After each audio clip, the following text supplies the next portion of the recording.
191쪽. 물론 당신 자신에 대한 이야기도 들려주십시오. 그의 목소리는 어찌나 부드러운지 곁에서 그가 말하는 것을 듣는 사람은 편안한 마음을 갖게 되었다. 우리에게는 이제 충분히 많은 시간이 있죠. 내 머릿속에는 내가 38시간 동안이나 한숨도 자지 않았다는 생각이 스쳐 지나갔지만 그건 문제가 되지 않았다. 나는 내 이야기를 슈페 신부에게 들려주었다.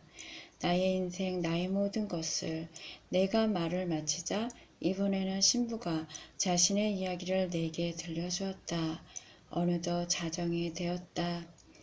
웬 형제님, 날 도와주러 이 먼 곳까지 다시 찾아와 준 것에 대해 고맙다는 인사를 어떻게 해야 할지 모르겠소.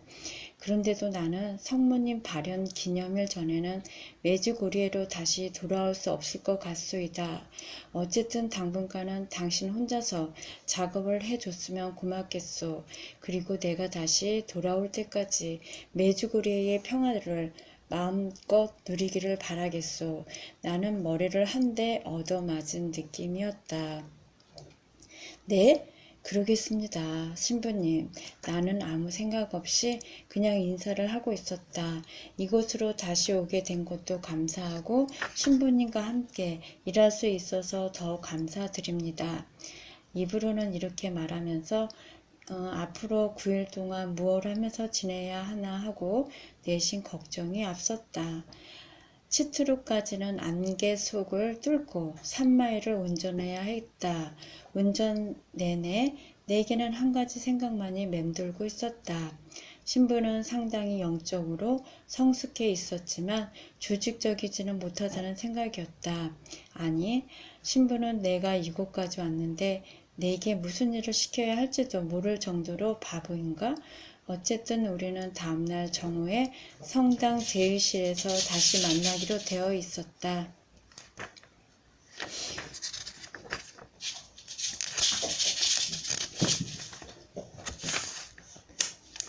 17장 배움의 기간. 내가 전한 메시지를 신중하게 받아들여다오. 나는 너희들이 그것을 실천에 옮길 때까지 이곳에 머물겠다. 나는 다음날 9시쯤 눈부신 햇살의 인사를 받으며 잠자리에서 일어났다. 볼을 스쳐가는 미풍이 싱그러운 아침이었다. 참으로 아름다운 날이었으며 이곳에 다시 오기를 정말 잘했다는 생각이 들었다. 나는 이곳의 단순한 일상생활과 하느님께 온전히 헌신하는 이곳 사람들을 사랑했다. 세상의 많은 걱정거리들로부터 멀리 떨어져 이곳에 머물 수 있다는 것이 내게는 정말로 위로가 되었다. 그렇지만 한편 나 대신 온갖 짐을 짊어져야 하는 테리에게 미안한 마음이 들었다. 게다가 지금부터 9일 동안은 별반 해야 할 일도 없었다. 절로 한숨이 새어나왔다. 슈베 신부가 메주고리에로 돌아올 수 있는 날까지 나 혼자라도 그의 원고를 편집해야겠다고 마음먹고 나니 기분이 좋아졌다. 슈베 신부가 엉망진창으로 만들어 놓은 계획 때문에 할 일 없이 이곳에 와 있다는 생각은 시간이 흐르면서 점점 없어졌다. 나는 우선 숙소 문제부터 해결하기로 했다. 지난번 여행 때에 다시 이곳에 오게 되면 내게 잠자리를 제공하겠다던 사내를 찾아 나섰다. 그의 이름은 프리모였다. 그는 치트룩에서 조그만 세탁소를 운영하고 있었다.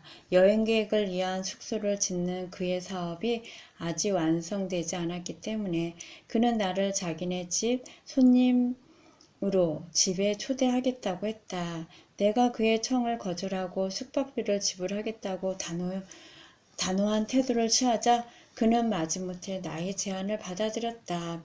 그렇지만 그 돈은 꼭 자기 아들에게 주어야 한다는 것이 그가 내놓은 조건이었다. 왜냐하면 내가 머물 방이 그의 아들 방이라는 것이었다. 숙소 문제를 해결하고 나니 슈베 신부와 약속한 시간이 되었다. 그는 정오라고 했지만 이 수수께끼 같은 신부에게는 약속된 시간 같은 것이 별 의미가 없는 듯 보였다. 나는 45분 정도 미리 그곳에 도착했다. 제의실로 들어가는 계단 오른쪽에 벤치가 하나 눈에 띄었다. 나는 편하게 자리를 잡고 앉아 신부의 원고를 정리하기 시작했다. 30분 정도 시간이 흘렀을까? 어린 여자아이의 목소리가 일에 몰두해 있던 나를 깨웠다. 무엇 쓰고 계세요? 금발의 10대가 벤치 다른 쪽에 걸터앉아 나를 보고 있었다. 나는 메주고리에 관한 책을 쓰고 있단다. 근데 너는 영국에서 왔구나. 그녀의 영어에서 영국식 억양을 느낄 수 있었다. 아니에요. 그녀가 쾌활하게 웃었다.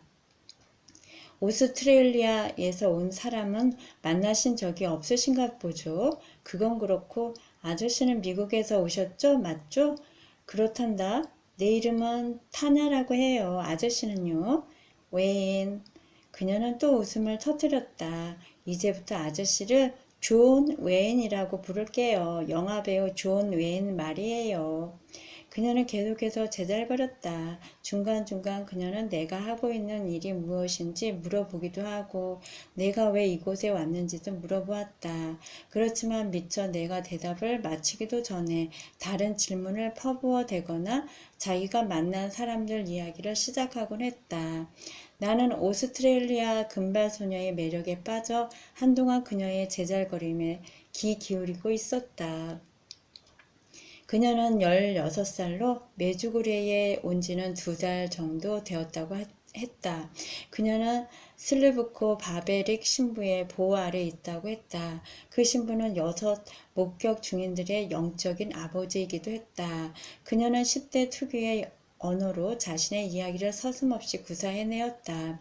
그녀는 13살의 나이에 약물 중독에 빠졌었다고 한다. 덕분에 7번이나 병원 신세를 지게 되었는데 그때마다 회복되는데 상당히 오랜 시간이 걸렸다고 했다.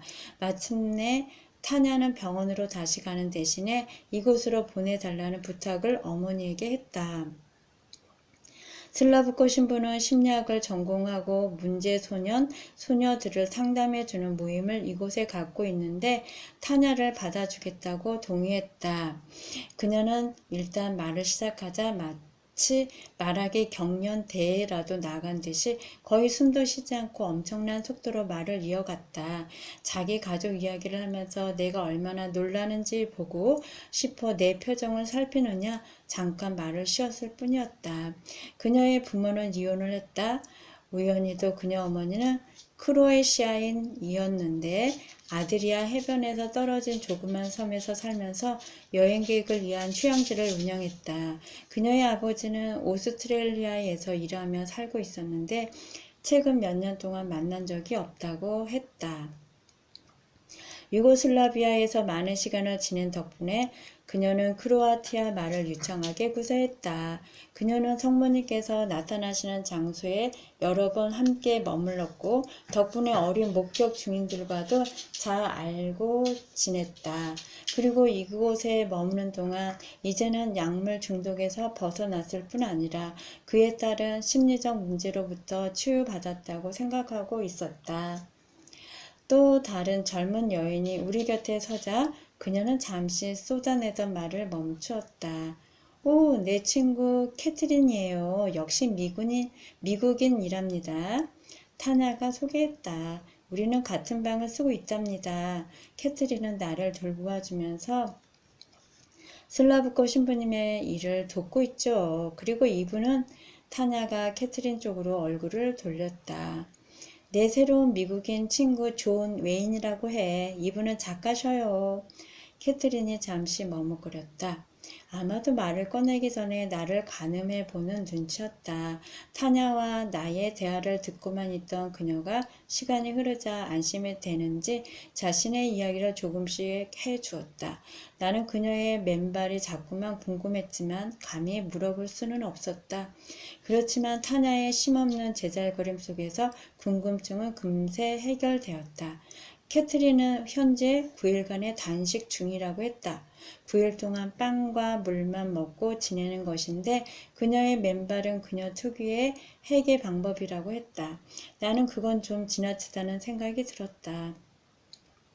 지난번 여행에서 만난 사람들 중에도 약간 이상한 사람, 광적인 사람, 확실히 미친 사람 등으로 분류되는 사람들이 몇 명 있었다. 따라서 캐트린도 이의 세 부류 중 어딘가에 속한다고 나는 단정 지어버렸다. 나의 그런 결정을 확인이나 해주는 듯이 그녀는 허리까지 오는 긴 머리를 생머리 그대로 치렁거리고 있었고 행동도 약간 멍한 듯 했다. 그녀는 20대 후반이나 30대 초반쯤 되어 보였다. 그녀의 고향은 플로리다주 마이애미이고 그 후 스위스로 옮겨 살다가 슬라브코 신부의 요청에 따라 현재는 타냐의 큰언니 노릇을 하며 이곳에 머물고 있었다. 그러나 그녀가 착한 성품을 타고났다는 것은 쉽게 알아볼 수 있었다. 그녀가 이곳에서 맡고 있는 역할만 보더라도 나는 그녀에 대한 나의 첫 인상을 바꾸어야 했다. 아, 웨인, 굿모닝. 그때 슈베 신부가 계단 위에서 인사를 건네었다. 웨인, 난 준비가 다 되었습니다. 우리 함께 할 일이 많질 않는가요? 어서 들어가 일을 시작하죠. 신부는 내 친구들과도 인사를 나누었다. 서로들 알고 있는 사이가 분명했다. 시계를 보니 12시 40분을 가리키고 있었다. 상관없었다. 어쨌든 나는 타냐와 캐트린과 함께 즐거운 시간을 보냈으니까. 우리는 그날 오후 성당 앞마당 조그만 덤블 숲에서 다시 만나기로 약속하고 헤어졌다. 슈베 신부는 성모님께서 발현하시는 방을 지나 또 다른 홀을 가로질러 조그만 사무실로 나를 데려갔다. 이곳은 아무도 방해하지 않는 좋은 곳입니다. 일하기엔 안성맞춤이죠. 그가 방문을 닫았다. 일을 시작하기 전 나는 궁금증을 먼저 풀어보기로 했다. 저 신부님, 아까 만난 두 사람을 전부터 알고 계셨습니까? 오, 그래요. 캐트린은 이곳에서 이모저모로 우리들을 돕고 있죠. 그리고 타냐는 그엔 많은 문제가 있죠. 그 애와 친구로 지낼 때에는 세심한 배려를 잊지 말아야 하죠. 무슨 말씀이신지. 그가 조심스럽게 말을 골라가며 입을 열었다.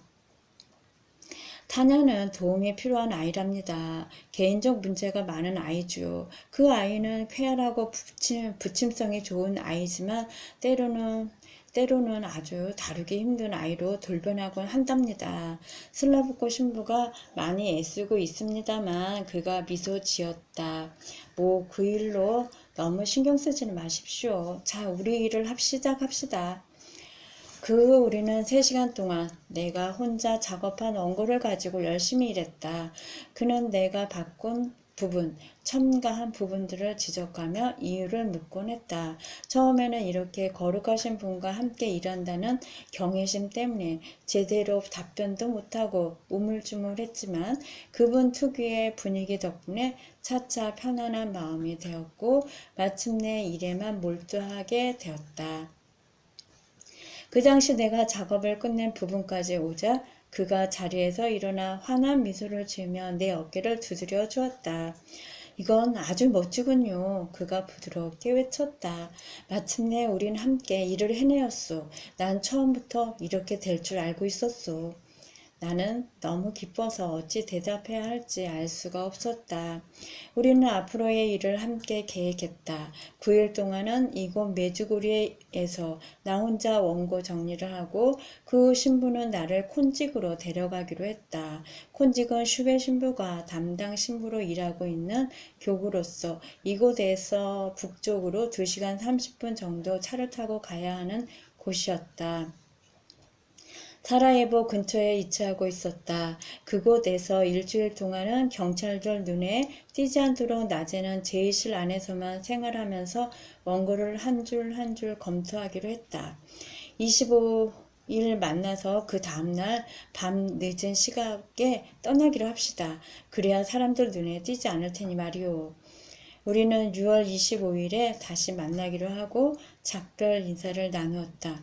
나는 지하 공작원 같은 작전을 대하고 약간 불안해지기 시작했다. 국제적인 사건에 휘말린다는 것은 꿈에도 생각해 본 적이 없었다. 그렇지만 일이 우선이었다.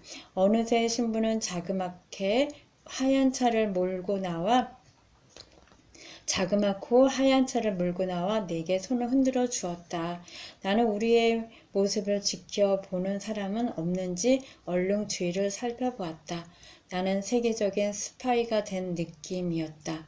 그날 오후 나는 교회 앞 나무 그늘에 앉아 있는 3명의 아가씨를 만났다.